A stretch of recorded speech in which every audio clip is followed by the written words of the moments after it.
Hello guys, कशा आहात तुम्ही सगळ्या मैत्रिणींनो.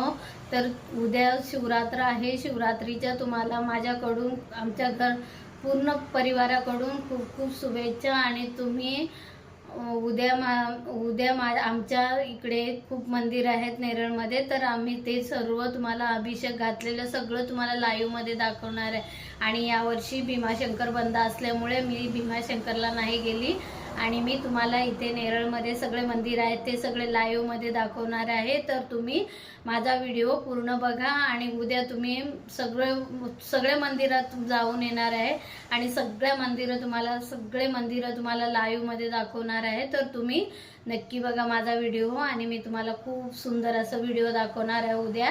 आणि खूप काय दाखवणार आहे. आमच्या नेरळमध्ये खूप खूप साजरे करतात ते सगळं दाखवणार आहे. कोणत्या पद्धतीने साजरे केले जातात, किती काय उत्सव केले जातात ते सगळे तुम्हाला दाखवणार. कोणी किती डेकोरेशन केलंय, शंकराचे किती मूर्ती आणले, हे सगळं तुम्हाला मी उद्या दाखवणार आहे.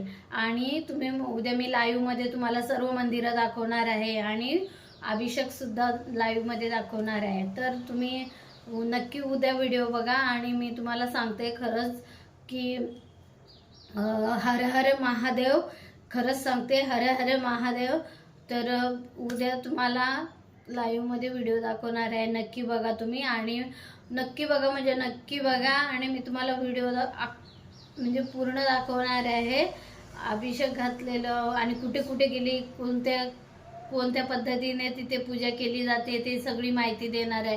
कशामुळे पूजा घातली जाते आणि ते आपले शंकराची पिंडी म्हणजे आपले देवस्थान कशा प्रकारे बनलं गेलं त्याची सगळी माहिती तुम्हाला देणार आहे. हां, एक तर नेरळमध्ये असंच देवस्थान आहे की तिथे वीटभट्टी होती, वीटभट्टीचा धंदा होता.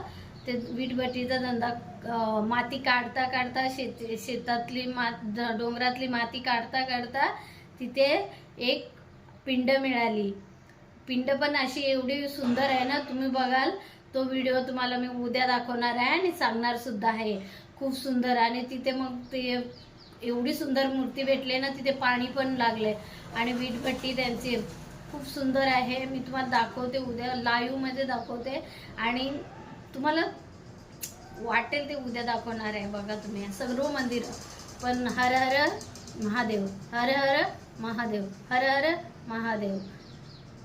भोले बाबा करुणा सागर दाता है सबसे बड़ी, सबको दुख को दूर करते हैं सबकी घड़ी.